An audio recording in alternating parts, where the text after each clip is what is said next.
Welcome to the chalkboard, my fellow football nerds, for episode number 107 of Chalk Talk.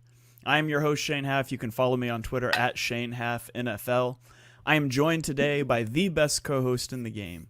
You've heard him on the Tough Cover radio show. It is Mark Henry Jr. Give him a follow on Twitter at MarkHenryJr_. Mark, how are you doing this evening? My mental health is fine today because the Sixers don't play. So that's where we're at right now. I can focus on other things. I can have a healthy life.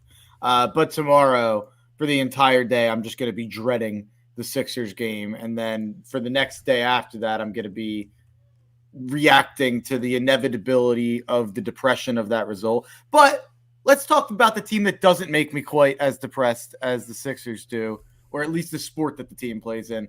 The Eagles are all I have now, Shane. Whenever this Sixers season is going to end, that's the end of an era. I'm going to throw all the Sixers stuff in the I can't think of the word for the closet. Trash closet. I kept thinking to say garage. I was like, that was a brain fart there. Throw it in the closet. And then I can only focus on the Phillies and Eagles after that. But you'll be happy to hear that, I'm sure. I am happy to hear that. What you might not be happy to hear is that this is the AFC Draft Grades podcast. We're not even talking about the Eagles tonight. I said it, and then I was immediately like, wait a second. What you prepared for this all day doing AFC stuff. What are you talking about, Mark? I am all out of sorts. Like I said, my mental health is fine. I'm still reeling from yesterday's the whole weekend. I'm reeling. I'm on my last legs here. You would be proud of me. I actually pulled up the ESPN app and I periodically checked the score of the Sixers game last night just so I would know generally what mood my Twitter timeline was going to be in. It's a strange experience that everybody I follow are Eagles people. And so during Eagles season, that's pretty much it. But in the off season, they start to talk about the Sixers and the Phillies and these foreign concepts to me. So I never know what I'm going to walk into. But today we are doing the AFC draft grades. If you missed the NFC draft grades last week, you can be sure and check those out. That podcast is up on YouTube, anywhere you get your podcasts. You can also go follow our official Chalk Talk account, ChalkTalk_NFL on Twitter. It has been tweeting out clips of that, including a banger of a clip where Mark insulted the Cowboys beyond all belief, saying that, I don't even remember what the team was now. The Seahawks drafted a better pair of Michigan players in the 5th than the Cowboys did in the 1st and the 2nd round. So go check that out. Give it some retweets. Hit that follow button if you are not already. Rufus Rogers says, I trash my Sixers stuff out every year, yet I still have my Witherspoon jersey. Which just makes me think of Devon Witherspoon. So, yeah. So we're going to dive in here. We're going to start off with the AFC North, and we're going to go through, talk the picks. If you guys are watching on YouTube, there's graphics on the screen. If you're listening later, you don't get the graphics, but you can go check out the clips. We've got all the picks they made, and then our best, worst value, biggest regrets, top 100 picks and players, and their overall grade. So we're going to start with the Baltimore Ravens, who in the first round selected Zay Flowers. In the third round, they took Trenton Simpson, and then it sort of went on for there. I listed their best value as Trenton Simpson. He was the number 44 player on my big board, and they got him at 86. I said the worst value was Zay Flowers, which is nitpicking because he went at 22. I had him at 31. That's close.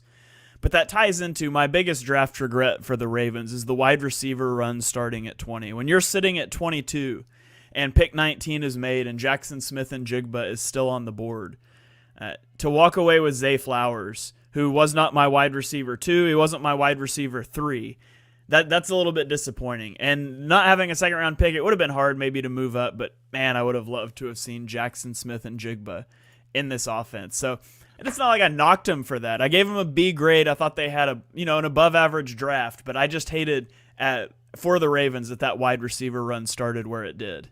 Yeah, you would have liked to have seen them try to move up a couple picks to get JSN, to be honest, maybe move up to 18 or 19. But I think Zay Flowers, while he was my wide receiver, I think he was my wide receiver 5. Yeah, because I had it as I had JSN, Addison, Hyatt, Johnston, Flowers. But I will say, for the Ravens specifically, I'd probably rather Flowers than Johnston. I'd rather him than Hyatt. So I think he makes a lot of sense for Baltimore. I said that he fits that. I compare him to Hollywood Brown. And in my draft write-up about my player comps, I actually wrote in it that Zay Flowers would make a lot of sense for Baltimore. And of course, I didn't pick it in my mock like an idiot. But I said that Zay Flowers would make a lot of sense for Baltimore to fill that role that they didn't fill when they traded Hollywood Brown last year. So I guess I would have preferred Jordan Addison, because I actually do think Jordan Addison would have filled a role for this team that he would have been able to slide into quite easily. So I would have preferred Addison, but Flowers would have been the next guy I would have taken. And to be honest, like, I'm not even going to consider the other players that aren't receiver on the board, because Lamar Jackson probably like just told them, like, hey, you're picking a receiver in the first round, right? Like, signing the day before, like, you better. So I'm glad they picked a receiver to help Lamar. So I'm not going to nitpick too hard on it, because I do think he's a good player. I know Dibes had him as his wide receiver 1 or 2. I think wide receiver 2. But I also love the Trenton Simpson pick. I actually had the best value. It could have been Kyu Blue Kelly or Trenton Simpson for me. I love both values there. I put Tavius Robinson as my worst value. Just don't know a lot about him as a prospect, and there were still some prospects on the board that I liked a lot at that point. So left him off as the worst value. But yeah, this seems like a solid B to me. It seems like they got a really good player late in Trenton Simpson, where they went best player available, and they got a player who fits their system and is at a position of need in Zay Flowers. So, and I obviously like Kyu Blue Kelly. I will say Andrew Voorhees, I know Dibes had him in his like top 50. So he obviously has the injury, but for all we know, next year he looks like the 2nd or 3rd round pick that people thought he was. Yeah, the Ravens love to do that. David Ojabo last year. Of course, it's way different in the 7th round than the 2nd round, but they have no problem taking guys and medically redshirting them. Yeah. Okay, the Cincinnati Bengals, who took one of our favorite players in the draft, Myles Murphy, all the way at 28. And we knew that Myles Murphy wasn't going top 10, although both of us thought he should. Well, I had him 11 technically, but you had him, I think, 5th. Three. Yeah, so incredible value for the Bengals. In our opinion, we're much above consensus on Myles Murphy. I said their worst value was defensive back DJ Turner, but I only had him overdrafted by like 3 spots. So, I mean, it wasn't that bad. There were some other corners on the board I might have taken there. Jordan Battle was a good pick. Andre Yosevas in the 6th round is also a good pick. But my biggest regret for them was not coming out of the draft with a tight end. They've lost their tight end in back-to-back seasons. And while there's not a lot of room for a receiver to get on the field, there's a lot of room for a tight end to get on the field for the Bengals, and they just didn't really walk out of the draft with that. But that doesn't hurt my grade for them at all. They had 3 top 100 picks. They got 4 of my top 100 players. I gave this grade a solid A. I thought the Bengals had a great draft. Yeah, I totally agree. Myles Murphy, maybe not a position of need, but too much of a value to pass up on. And I think they said that they were looking at Kincaid. And once Kincaid was off the board, they just threw need out the window and went and drafted the best player available. Jordan Battle, one of my favorite prospects in the draft. I think he's an NFL-ready guy right away due to playing in Alabama under Saban. I really, really like Battle. I'm not crazy about DJ Turner, so you could have listed him as my worst value. I had him in the 80s, but I do know that he's an athletic freak. I know the Bengals are big on that. So, you can't take enough DBs in the NFL. It was a position of need. They went and got a corner and they went and got a safety. I can't get too upset about it. There weren't that many corners on the board that I liked at that point. Charlie Jones, I don't think this guy's going to be anything special. So I know a lot of people are high on him.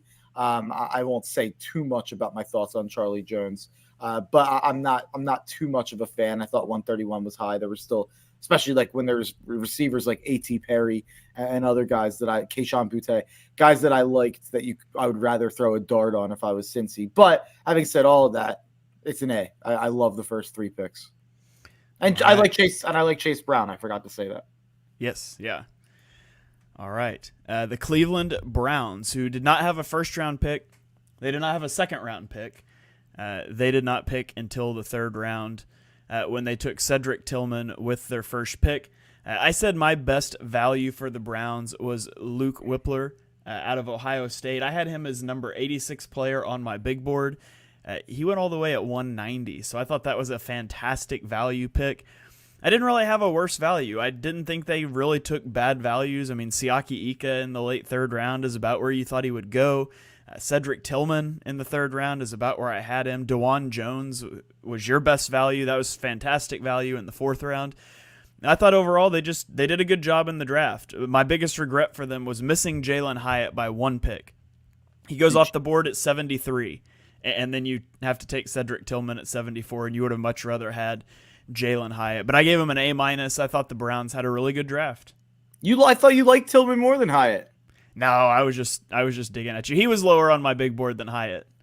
Yeah, I like. I did say that I thought Tillman would have been a better fit for the Giants just because he's a different profile than what they have. They're all slot receivers, so yeah, that makes sense. I do like Tillman. I probably was too harsh on them at a B. To be quite honest, I probably could have sneaked in a B+ or an A-. I probably downgraded them just for not having picks in the first and second round. So you can blame Deshaun Watson for that. You could put that on the biggest regret, I guess. But having awful uniforms, I threw in there because the worst uniforms for sports, the Cleveland Browns. Yeah, absolutely. So, all right, let's move on to the finish out the AFC North with the Pittsburgh Steelers, who I gave an A+ to, and this was the first division I graded, and I was like, man, did I just like the AFC drafts better than the NFC drafts? Because I was grading so easy here, but I'll come around later, don't worry. But I thought they had a great draft.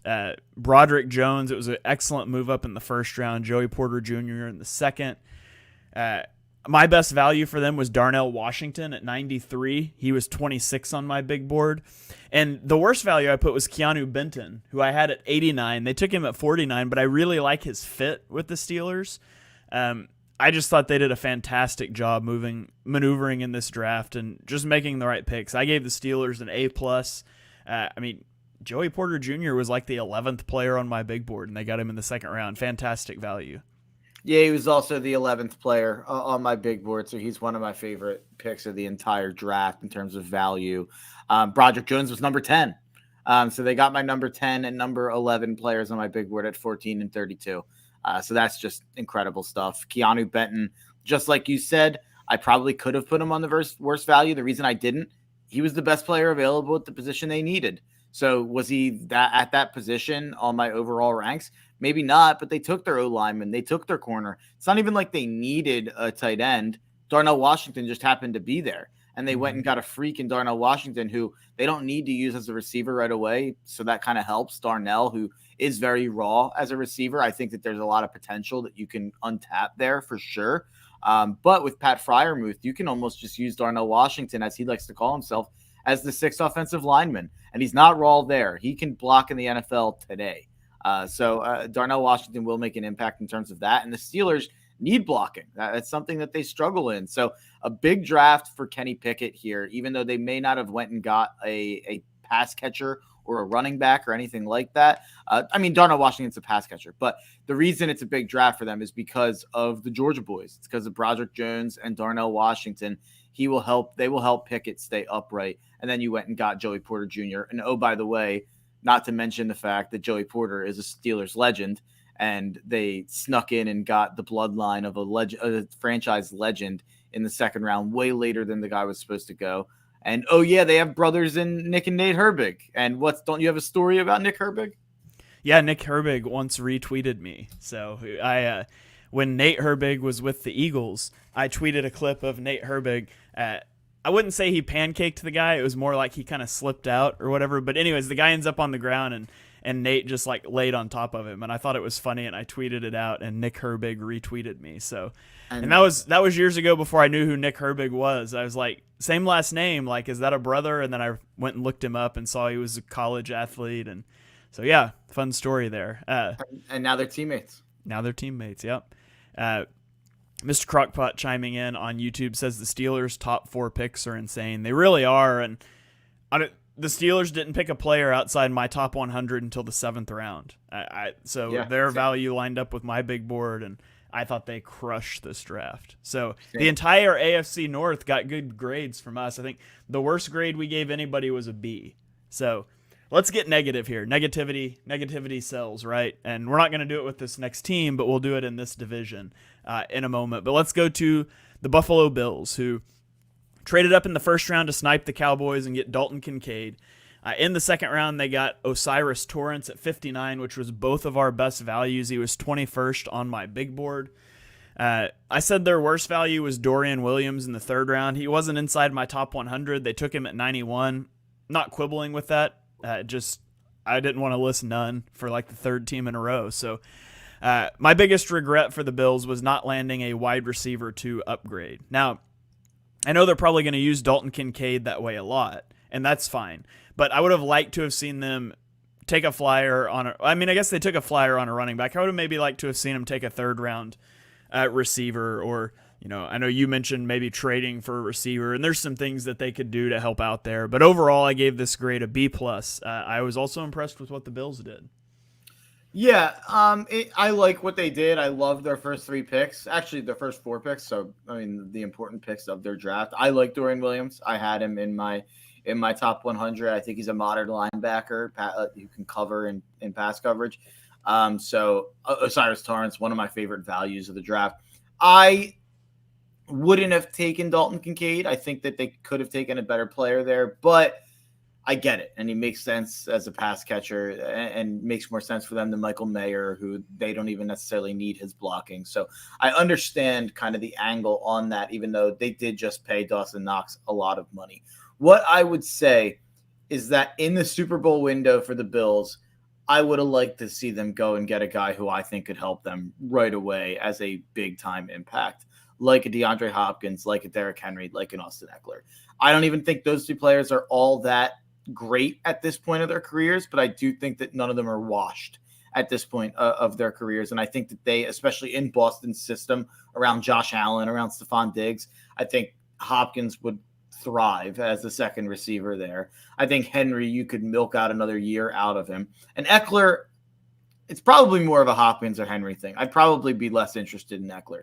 I normally don't want to give up assets for running backs, but Buffalo has just struggled for so long to get anything competent at that position. So it seems like Derrick Henry just makes so much sense for them. It feels like that has probably passed at this point.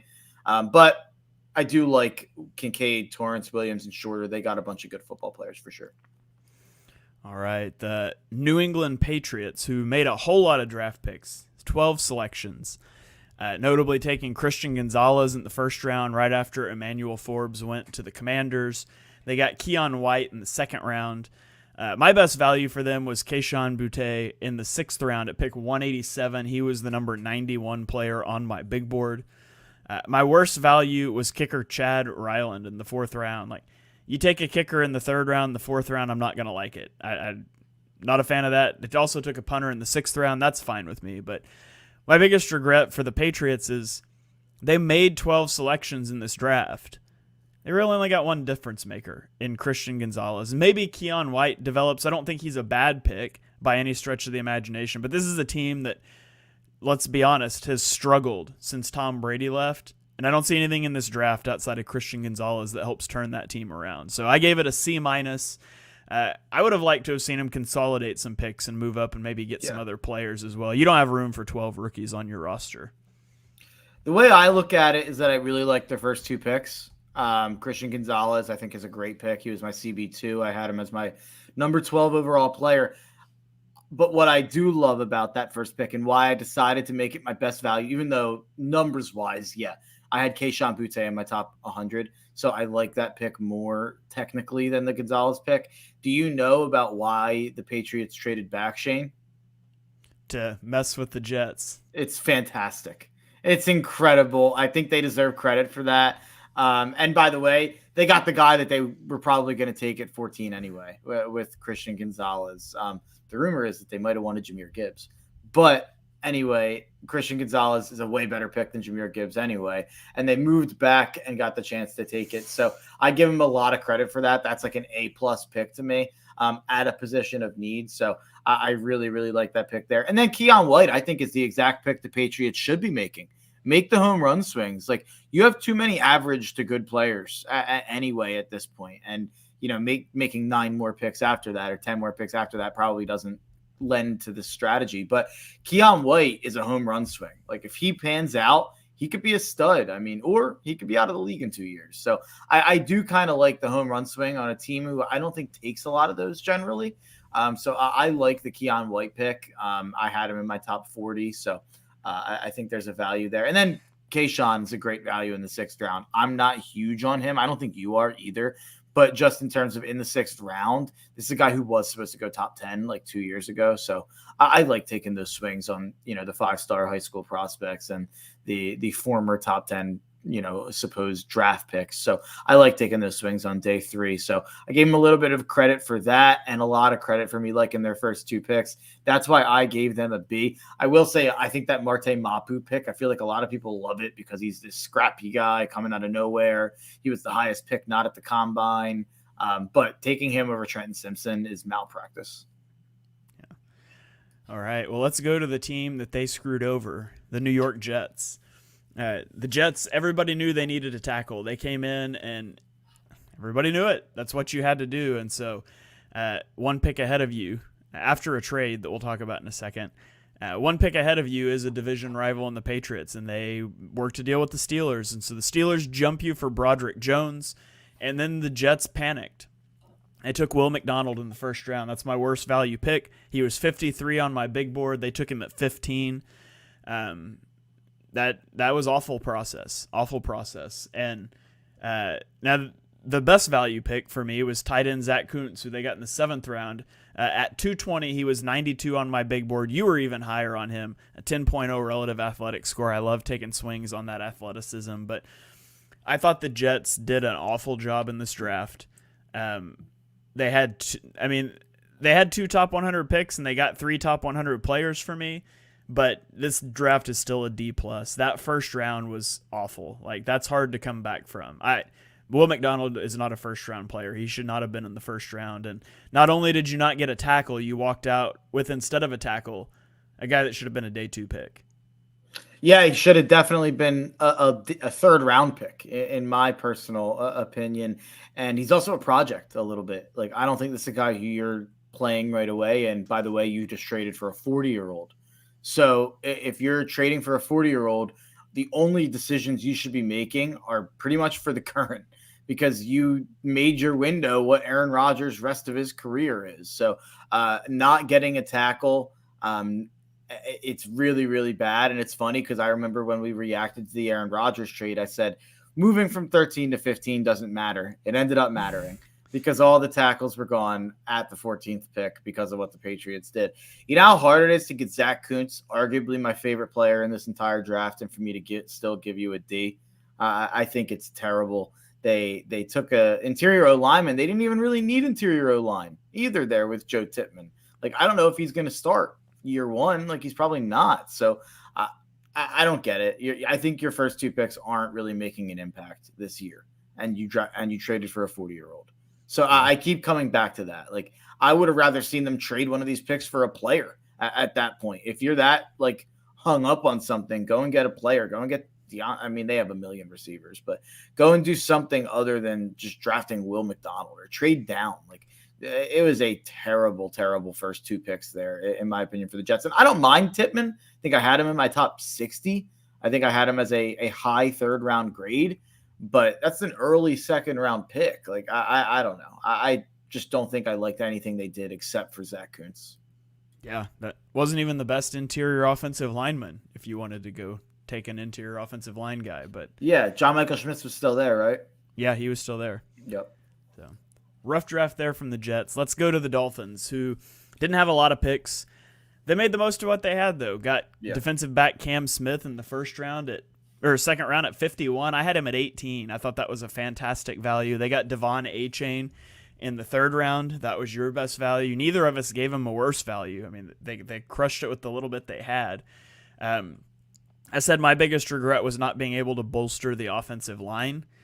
I'm not saying they should have taken offensive linemen over Smith or Achane. Maybe, I don't know. But you've got a quarterback that's been concussed so many times. Like, you got to keep Tua healthy for any of this to matter. And so I would have liked to have seen some more investment in the trenches, but there's only so much you can do with 4 picks. I gave them a B+. I thought that they did a good job with what they had. Yeah, I'm not even going to grade the last two picks, obviously. So it's really like just me looking at Cam Smith and Devon Achane. They did great. The only reason I didn't give them an A is for not having more picks. And you could argue about what happened to their first round pick there. It was interesting. But Cam Smith, I think they got a at least a close through first round talent, and then Devon Achane, I think they got a second round talent, even though they drafted him in the third. They're just committed to being a track meet on their offense. Devon Achane going to be one of the 3 to 5 fastest running backs in football, probably on day one, and you probably have 2 of the 5 fastest receivers in football in Hill and Waddle. So if you're playing defense against the Dolphins, make sure you put your running shoes on because man, it's going to be fast. Like the Dolphins probably have 3 of the 5 fastest skill position players in the NFL on their offense. Yeah, it's unbelievable. That's insane. Achane is so fast. Like I cannot emphasize, he's faster than Waddle for sure, in my opinion. Yeah.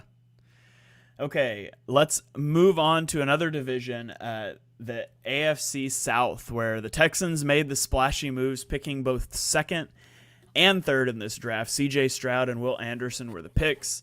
I've had a few teams where I did not assign a worst value pick. This is the only team where I did not assign a best value pick. I mean, you took Stroud at 2, you took Anderson at 3. You don't get credit for great value picks there, and I didn't think they had a good value pick the rest of the draft. I didn't. I thought they overdrafted Nathaniel Dell in the third round. He's the only other player that was in my top 100. So the Texans don't get a best value. Their worst value was taking offensive lineman Juice Scruggs in the second round, was not inside my top 100. My biggest regret for the Texans is trading their first and third round pick next year to move up for an edge rusher. Like, you cannot trade that kind of capital unless you're moving up for a quarterback. Seth Walder from ESPN went back over the last 20 years and graded these trades that were not for quarterbacks, and it's the second biggest overpay in the last 20 years in a move up for a non-QB. And first was the Falcons, who were coming off a playoff win, and they made a trade up for Julio Jones. The Texans are not going to go to the playoffs next year. In fact, the Texans probably gave up a top 3 pick in the draft next year because I fully expect them to still be one of the 3 worst teams in football. Just bad. I disagree there. Ooh, okay. We'll have to get into that later. But I thought it was an awful trade. I gave him a D-, and I really debated giving him an F. I am not there with you because so I hate the trade too. I want to make that clear. We reacted to the trade live. You don't trade up for a non-quarterback like that. So I think it's stupid. I will say they got the right guy. Like, they picked the right quarterback, in my opinion. And if they would have taken Richardson, that would have been fine too. But I think they picked the right quarterback. I had him as QB2. And then Will Anderson was my best player available. So they got the 2 best players available in terms of what they needed on their team, literally in the entire draft. So yeah, bad trade, bad process to get there. But I think these 2 guys are going to make a heck of an impact right away. Like, I think C.J. Stroud is NFL ready. I think he's going to be. He might have a limited ceiling, depending on. I say that, but if he has the mobility that he showed against Georgia, then I don't know how limited his ceiling is. So I love that they went and got their quarterback. We were afraid that. I have a question for you, Shane. This is interesting. Would you have rather them stuck at 2 and just drafted Will Anderson and not traded up? Let's say they don't take a quarterback. Would you have rather that than what they did? So do what they did or just stay at 2 and take Will Anderson? And then not get a quarterback. I would have hated both, but I would be more okay if they just stood at 2 and took Will Anderson and didn't take a quarterback. I think that's where I'm disagreeing with you because I think they just you have to get quarterback figured out. So I side with the side where at least you get C.J. Stroud, who I think is a rock solid guy. Like, I think C.J. Stroud's not going to flame out of the league, in my opinion. Like, I think C.J. Stroud will get to a second contract with the Texans. Like, I'm pretty confident that that's going to be the case. I think he's going to be a solid NFL starter. I think he's probably going to be a Dak level starter. If I had to make a guess on where he's going to be around the league. Then did you hear the Tank Dell story about why they took him? No, I didn't. CJ Stroud threw balls to him at the combine and fell in love with him. And they became buddies and they started texting. And when the Texans drafted Stroud, Tank Dell apparently texted CJ Stroud and said, "Yo, brother, Texans know that I want to stay home. Like, I love my city." He's from Houston. He went to Houston. And CJ Stroud's like, "Let me see what I can do." And apparently he went to the Texans and stood on the table for Tank Dell. So it was funny. It's like I saw people saying like Aaron Rodgers was on the Packers for 20 years and they wouldn't let him make any decisions. Lamar Jackson's been on the Ravens for 6 years and he's lost like 25 games and he can't make any decisions. CJ Stroud's been on the team for 48 hours and he's making picks. But I do kind of like that. I like that, if you listen to your new franchise guy, I did kind of like that. And then just closing this out, because I've spent way too much time on the Texans, I do think they're one of the more interesting teams in terms of their draft class. I liked a lot of their values. So Jarrett Patterson, I'm biased. He's a Notre Dame Fighting Irishman, but I had him in the top 100. I think he's a pretty solid interior O lineman. Xavier Hutchinson was a guy I had in my top 100.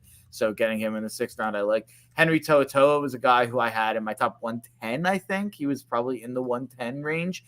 Getting him in the 5th round, I don't mind that either. Juice Scruggs was a guy who I almost included in my top 110, but I didn't.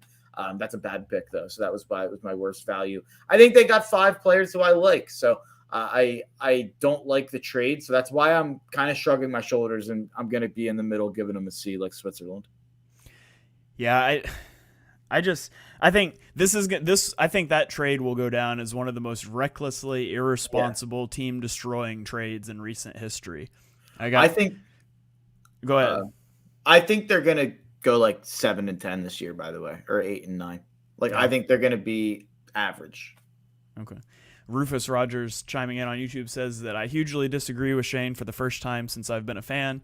In one draft, they got, I'm assuming that's supposed to be 2 of the top 3 players in the draft, and they built the trenches on both sides of the ball. The problem with that is, to go get Will Anderson, they gave up a first-round pick this year, a first-round pick next year that I think is going to be very high, and a third-round pick next year. Like, what defensive player in the NFL would you trade that for right now?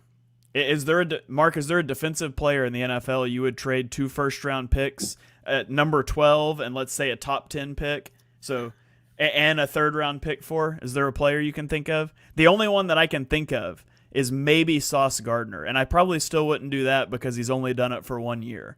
I think maybe Micah Parsons. Yeah. I think you'd think about it with Sauce. You'd think about it with Parsons. If Donald was on his first contract, you'd think about it with Donald. You'd think about it with TJ Watt, I think. Mm-hmm.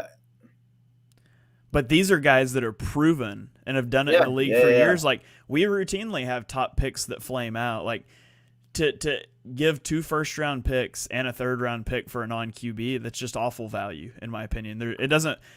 If Will Anderson becomes Micah Parsons, I still think it's bad value.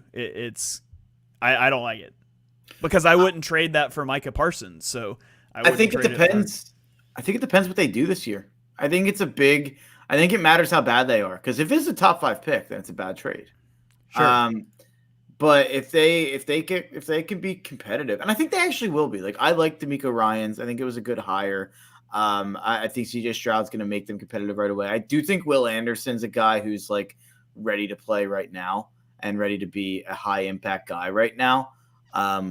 What's that ceiling? Is it Von Miller? Can he be that guy that people want him to be, that the Texans clearly think he is? I'm a little skeptical of that. I comped him a little bit more to Shaq Barrett. I am a lot more certain of Will Anderson's floor than I am his ceiling. Yeah. I think they got a good player no matter what, though. I was high on CJ Stroud. He was my QB too, and I'm high on DeMeco Ryans. But at the end of the day, CJ Stroud is throwing to Nico Collins, John Mechie, and Robert Woods. So that's very true. And Tank Dell, his buddy. Yeah, and Tank Dell, apparently. Xavier Hutchinson, who was your best value. So I do like him. But imagine taking Jackson Smith and Jigba at 12 and having a first-round pick next year. I would just really like that a lot better. Oh, I agree 100% with that. 1,000,000%. I would have loved CJ Stroud and JSN together. Yeah. Okay, let's keep rolling along here. The Jacksonville Jaguars. They also made a lot of picks. My best value pick for them was defensive back Antonio Johnson at 160. He was number 40 on my big board. The worst value was in the second round, tight end Brenton Strange, who was not in my top 100. You agreed with both of those best and worst value picks. My biggest regret for the Jaguars was not being able to upgrade at cornerback. I think they could have used a cornerback upgrade, and obviously Antonio Johnson was my best value. He's a safety. And then you get into the sixth round before there's more defensive backs that they selected. So I would have liked to have seen more bolstering of the secondary, specifically cornerback there. I gave him a C+. I didn't think it was a bad draft. I didn't like the Brenton Strange pick. I like Tank Bigsby. But overall, not one of my favorite drafts. Yeah, I'm right there with you. I'm not an Anton Harrison guy, so I had him really, really low. So I didn't like that pick. You could probably argue that that was their worst value for me personally. But Brenton Strange, I put on there because of the fact that I think that they so easily could have taken Darnell Washington at that spot, or they should have taken Michael Mayer in the first round. So I think they could have walked out of this with a really, really good tight end who fits their needs, who can block for them, which they need to keep Trevor Lawrence upright. They didn't agree. Brenton Strange is pretty much just a blocking tight end, so they got that part of it. But I think that was a terrible, terrible maneuvering of the draft. I like Tank Bigsby. I like Ventrell Miller. I know a lot of people do like Yasir Abdullah. I know there's people out there that like Parker Washington. But the only pick that really gets me going at all is Antonio Johnson. I had him in my top 30. He's a player I really, really liked. I think he's going to be a good football player in the NFL. Who knows what his slot is or what kind of where he's going to fit in Jacksonville's scheme defensively. But I think he's going to be able to adjust. He's a freak. All right. I don't know what that green dot is there on our graphic, but not sure where that came from. But okay, let's go on to the Tennessee Titans. This is one of the drafts Mark and I disagreed about the most. Took Peter Skoronski in the first round, fantastic value. Will Levis in the second round, Tajay Spears in the third, Josh Wiley in the fifth, Jalen Duncan in the sixth. If they had just not had that seventh round pick in Colton Dowell, I would have said I watched every one of these players, but alas, it was not to be. I said my best value was Jalen Duncan, who I had at 87 on my big board. They got him almost 100 picks later at 186. That was also your best value. I didn't give him a worst value. You gave them QB Will Levis as the worst value. At the end of the day, he was 35 on my big board. They got him at 33. I'm not a big Will Levis guy. I don't have a problem with you taking him in the second round, though. My biggest regret was that Josh Downs went 2 picks before they took Tajay Spears. They could have used wide receiver help, and Tajay Spears is just so dramatically a different running back than Derrick Henry. I feel like that would be a tough adjustment. Not that Tajay Spears is ever going to be like a feature back, but he's just going to look weird out there spelling Derrick Henry. But overall, I gave them an A on this draft because they got my best lineman in the first round. I thought it was a big need. They got great value in Duncan, and I thought the value on Levis was fine. But I know you disagree with that. You gave him a C, and you are the president of the Will Levis Stinks Club. So talk to me about the Titans draft. Yeah, I don't like anything about the Will Levis situation here. Ryan Tannehill showed last year that he had no interest in, mentoring Malik Willis. Malik Willis was a complete train wreck. You have the same, system and regime in place to mentor Will Levis that you had last year with Malik Willis, which flamed out as one of the most spectacular failures ever. And by the way, Malik Willis was so bad last year, and I understand, he's not this front office's guy, but you basically just burned that pick on fire now with this Will Levis pick. You're going to have to cut him, or you're going to trade him for a 7th rounder. He might as well not be a Titan at this point. That was a waste. And then you also wasted time playing him anyway. I guess you found out he's not the guy, but I don't think Will Levis is any more of a sure thing to be good than Malik Willis was. And if you did believe in Will Levis, you probably should have traded up into the back end of the first round to get the 5th-year option. And I don't really understand if that's what makes me believe, I don't think they love Will Levis, or else they would have taken him at 11, or else they would have taken him in the back end of the first round. I think they talked themselves into Will Levis. And that should never be what happens at QB. Yeah, on our draft show, I was saying I didn't think that Levis was going to go early second round because a team at the top of the second round probably would have tried to trade up. Now, trading up with the Eagles probably would have been hard because they love Nolan Smith and he was at 30. And maybe it's the same thing with the Chiefs, although we'll get to the Chiefs in a minute. I can't imagine that they were in love with Felix Anudike-Uzomah at 31. But spoiler alert, worst value pick in my opinion when we get there. But maybe they tried and they couldn't. I don't know. If you told me they tried to trade up with the Eagles and the Eagles wouldn't move off the spot, I would believe that. I'd have a hard time believing the Chiefs wouldn't have, though. Even still, though, if this is your franchise QB, you take him at 11. Like, you should have considered yourself, unless you like this is where it's tough to grade. Like, did they have insight that no one else liked Levis? Like, did they know no one else was going to pick him in the first round if they weren't going to? Like, that's where you don't know how informed these teams are. Because if you think Will Levis is your franchise guy, like, I get it. I had Skoronski 9. So I had technically he's a value. But if you're in love with Will Levis, if you see him as the successor, you see him as the franchise QB, you're putting his face on the stadium, you're putting his face on the posters, you're not going to take him at 11? Like, you let him pass you? Like, I don't know. He's the only QB available. Like, the other 3 win, and you let him pass you. So I look at that a little weirdly. Like, I think they talked themselves into Will Levis, or their owner talked themselves into Will Levis. He's also a bad QB. They could have taken a good receiver at that pick instead. I had Will Levis at 53. And then not to mention, they have the worst receiver room in football. Like, the worst receiver room in football after losing Robert Woods. I don't even know who else. They've got Treylon. They've got that guy who broke out last year with a couple names. And then Westbrook. Yeah. And then they have another one, I thought, that had a pretty good season last year at times. But it's not a good receiver room at all, and JSN was there at 11. You could have had Jackson Smith and Jigba. You could have moved back and taken Jackson Smith and Jigba. In the second round, you could have taken Josh Downs instead of Levis or a different receiver. So I just don't like – I didn't like what they did there. I also didn't know Tyjae Spears' medicals were as dire as they are. What I was reading about his knees, man, it's pretty rough. I'm actually surprised that checked out to be drafted 81st. So, yeah, they got 4 values for me in terms of 4 top 100 guys and Jalen Duncan in the 6th round, even though I'm not that high on him. That is a value. I'm just not as in love with what they did as everybody else. By the way, I think this team wins like 4 or 5 games this year.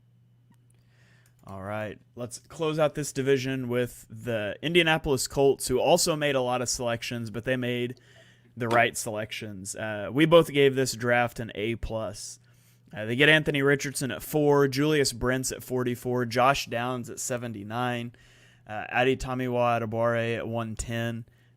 Value all over the place with this draft. We both gave Josh Downs the best value. Neither of us had a worse value.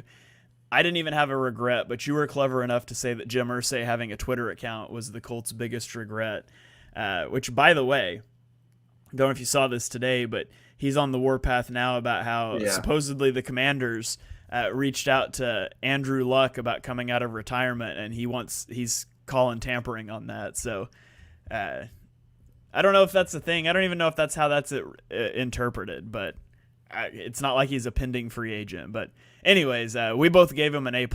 I thought the Colts killed this draft. I thought that they were the only team in the NFL who did a better job than the Eagles. But it's hard to compare because we're just in completely different spots as a franchise. But in terms of like who did the best job for the spot that they're in, I think the Colts had the best draft in the NFL. Anthony Richardson was the only pick to make at 4. And you didn't have to give up anything to get the guy that you wanted. You didn't have to move up like you thought you might to number 3. You didn't have to move up to 1 or 2. You kept all your assets. You didn't have to give up any players like Carolina did with Moore, but you got Anthony Richardson, and I think that's a slam dunk at number 4. Julius Brents at 44. Really, really good pick. I can't exactly remember where I had him, something in that range. So freak athlete. You're the Colts. You're rebuilding. If you're taking chances on Anthony Richardson, you might as well go and take a chance on Julius Brents as well, who's another freak RAS athlete. Josh Downs, a guy I absolutely love. I think he's going to slot in right away as a perfect slot receiver. Blake Freeland, another guy I absolutely love, who's a home run swing and an RAS swing. If he pans out, he's going to pan out big time.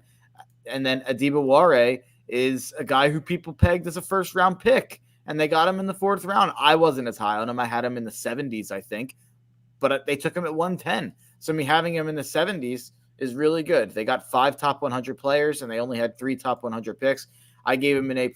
My biggest regret, I said Jim Irsay having a Twitter account. That tweet about Will Levis was very dumb. All right. Let's keep going here. Into our last division, the AFC West. We're going to ignore my typo where I said the Broncos' biggest regret was Deshaun Watson. I meant to put Russell Wilson. Also a bad football player, and a person we don't like off the field either, perhaps, but for much less meaningful reasons. Yes. So pardon my typo there. I can't edit that on the fly. It's a graphic. But best value we both put was linebacker Drew Sanders in the 3rd round. He went at 67. I had him at 39. I thought he was a fringe first-round guy.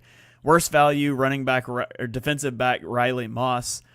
I gave them a B for this draft, but you gave him a D. Is that just Russell Wilson trade factored in, or did you just really dislike their draft here? It's factored in. I'm not as big on Marvin Mims. Like, there was probably 5 receivers that I liked more than Mims still on the board. And Jalen Hyatt, I like him a lot more than Mims. So them passing on Hyatt to take Mims, I wasn't a fan of.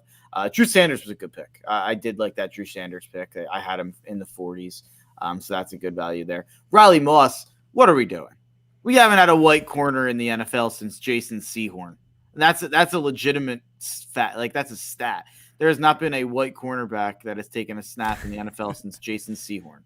Then what are we doing? Riley Moss? I watched the tape. I'm out. Well, I mean, he's from Iowa, so obviously they were trying to get him before the Lions did. Yeah. What are the Lions doing? How did the Lions miss on this guy? He would have bit so many kneecaps. But yeah, bad trade for Russell Wilson. I didn't love the Mims pick. I hated the Moss pick because there were a lot of corners that I still liked at that point. And DBs in general that I still liked at that point. I didn't mind the JL Skinner pick. He's fine day 3 pick there. D might be harsh. And it was also a little bit of like I was giving out so many good grades in the AFC that I was comparing them to the other draft classes. And I was like, okay, I can give him a D. I don't love it or anything. Yeah, in general, I graded the AFC drafts higher than I did the NFC drafts. I did a top 5 and bottom 5 drafts in the NFL. All of my bottom 5 drafts were from the NFC. Like, my 5 least favorite drafts were all NFC drafts.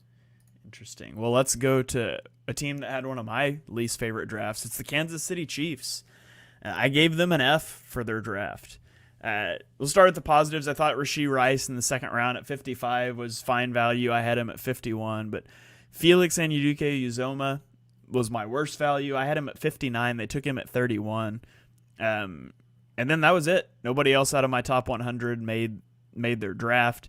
So they had 3 top 100 picks, only got 2 top 100 players. I gave them an F. I said the biggest regret, the Chiefs, not trading out of the 1st round.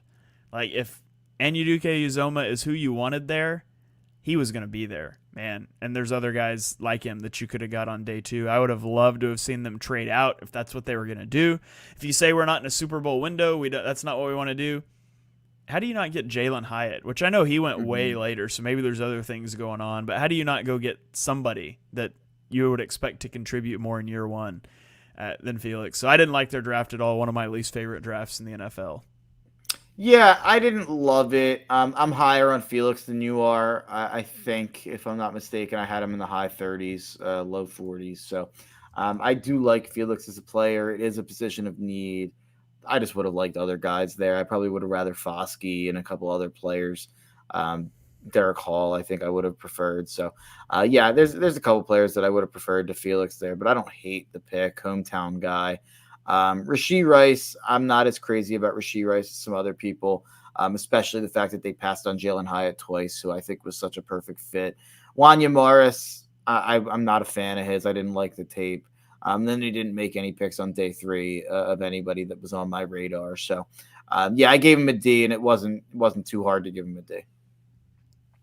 All right, up next is the Los Angeles Chargers, who selected Quentin Johnston in the first round, Tuli Tuipulotu in the second round, Dayon Henley in the third round. My best value for them was Tuli Tuipulotu, who they got at 54. I had him at 37 on my big board. Worst value was Quentin Johnston, who I had at 29. They took him at 21, so I didn't think it was a big reach. However, I really didn't like the fit. I said my biggest regret was they took a wide receiver who only ran a 4.5 at his pro day, where, by the way, everyone lies about their times to make it look better. And they took that guy and they added it to the slowest wide receiver room in the NFL. Like, there were explosive guys. Zay Flowers was there. Jalen Hyatt was there. There were explosive playmakers there, and they took the TCU receiver with drop issues that's slow. And I just didn't like that. So overall, I gave them a C-. It probably would have been like a C+ if they would have taken Zay Flowers instead. Yeah, I hate the Quentin Johnston fit. It's a terrible, terrible fit. I don't know what the Chargers are doing there. And then they took the other TCU receiver, who I think was like just totally propped up by Johnston in college. Like, I don't think he's a real NFL player. And then I didn't realize that they took Max Duggan as well. They were all in on TCU. Like, the Chargers watched that TCU Michigan game in the first round of the college football playoff, and they were like, sold. We're all in on the Horned Frogs. But yeah, it's funny that they took the top two TCU receivers and a quarterback. So yeah, I didn't like those picks. Tuli, I'm not as big on Tuli as you are. I thought it was a good pick at 54. And I think he makes a lot of sense with Bosa there on the D line. You can kind of move him around to try to figure out what the best spot is to line him up near Bosa. I like Henley, another modern linebacker. I think he can play in this league right away. So I think they did really good on day 2. I could kind of leave everything else. Did you see Brandon Staley talked about taking TCU players? Did you see that after the draft? No, I didn't. Okay, well, I got it. So he was asked about it, and he said he basically said, I won't play the clip, but he basically said that TCU's team from 2022, like, drafting from them is the same as drafting from the University of Georgia or Alabama. Okay, buddy. To which I quote tweeted the score of the national championship game where Georgia won 65-7 and said, yeah, that's basically the same. So I forgot Georgia cashed the over by themselves. Yeah, I forgot that happened. So yeah, apparently that was the strategy. The Chargers jumping on the draft everybody from a offense that scored 7 points in the national title game. But and to be clear, it's funny. This is how draft grading works. Like, Quentin Johnston was higher on my board than Zay Flowers.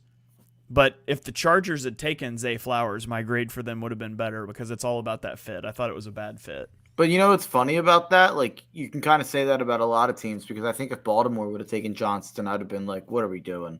Like, we don't need Quentin Johnston here. So he's a very specific player. I think we kind of talked about that. Like, there's not a lot of teams who need what QJ brings. So I had a first-round grade on him, but it was really hard for me to find a good spot for him every time I did a mock draft. That's ultimately why I dropped him down my board more. I was like, maybe I don't like him that much. Yeah, the one that I was so obsessed with him was Minnesota. I thought Minnesota made a lot of sense. You could put him next to Jefferson, but I like the guy they got even more. Like, Addison's better. I like Addison more. So Rufus says Felix has Andy Reid player written all over him, which I won't dispute that. Maybe that was just an Andy pick. So yeah. Okay, on to our last team. It was the Las Vegas Raiders, who got Tyree Wilson in the first round, Michael Mayer in the second, Byron Young in the third round, and others. My best value pick for them was defensive back Christopher Smith, the second. In the fifth round at pick 170, I had him at 95 on my big board. The worst value I put was Byron Young, who they took 77, or they took him at 70. I had him at 100 on my board. So that's not a huge reach. Which I thought you had the other Byron Young at 100. No, I think it was this one. But I did get mixed up on that on the podcast. Yeah, on the live stream. Yeah, now you're making me doubt myself. Byron Young from Tennessee. This is the Byron Young from Alabama. This is where you got mixed up. I'm getting it mixed up. You got double mixed up on Byron Young. Okay, well, it's still the worst value because that Byron Young was outside of my top 100. So Byron Young bites again. It should be illegal for two prospects to have the same first and last name and both be defensive linemen. That's and just from not the right. same conference. They're both And from the SEC same guys. conference. But yeah, so still it doesn't change. Byron Young, we're still there. My biggest regret for them was making no meaningful investment on the offensive line or at cornerback. And not to say I would have done the third round differently, but I mean, their first and second round pick are slam dunks. So it's not like I would have not taken Tyree Wilson. I would have not taken Michael Mayer, but I would have liked to have seen them been able to address the trenches on offense and maybe a cornerback a little earlier than they did. But I gave it a solid C+. I really wanted to give the Raiders like an A because I love their first two picks. Tyree Wilson was the slam dunk pick. I love that pick for them. High upside. You're in the beginning of a rebuild, I think. I don't know if they view it that way. But I think you're in the beginning of a rebuild stage. Tyree Wilson's a home run swing, and he's going to be good for a long time. And then Michael Mayer is the exact type of guy you want to kind of put in there in the beginning of a rebuild as a pillar of your organization. So I love Tyree Wilson. I love Michael Mayer. I could do without everything else they did. I mean, some people like Chris Smith. His combine was a tragedy. So I'm gonna leave that off. Aiden O'Connell, I thought that was way too early. Watched a lot of Aiden O'Connell in college, and not once did I think this is a guy who's going to be good in the NFL. So yeah, I am not. I don't like anything else they did. Trey Tucker was the worst value that I gave. I put my biggest regret as not firing Mike Mayock sooner. They did great in round two, great in round one, great in round two. Everything else I could do without. All right, so that gets us through the AFC. Here's our combined rankings, sort of averaged out. Most of our grades were similar. If not, we just met in the middle. So ranking the drafts of the AFC teams 1 to 16, we had number 1, the Colts, number 2, the Steelers, number 3, the Bengals, and that was our A tier.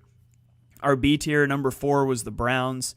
Number 5, the Dolphins. Number 6, the Buffalo Bills. Number 7, the Titans. Number 8, the Ravens. And then in C tier at number 9, we have the Jaguars. 10 is the Broncos. 11, the Patriots. 12, the Chargers. 13, the Raiders. In D tier at 14, I think I lost track for a second, it was the Texans. At 15 was the Jets. And then in F tier was the Kansas City Chiefs with the number 16 draft in the AFC. So there you have it, folks. If you're wondering about our NFC draft grades, that was on the previous podcast. So wherever you're watching or listening to this one, just scroll up or down, depending on if you're on YouTube or your phone. And you can find that NFC draft grades podcast. Also head over to the Chalk Talk Twitter account, chalktalk_NFL on Twitter. And clips are going out of these shows talking about the team grades. So find your favorite team, retweet that clip, let other fans know about the podcast. So that is going to do it for our draft coverage. The next time Mark and I are back in your feed, we'll be doing some creative topic that as of yet has not been planned out, so I can't even plug what it's going to be.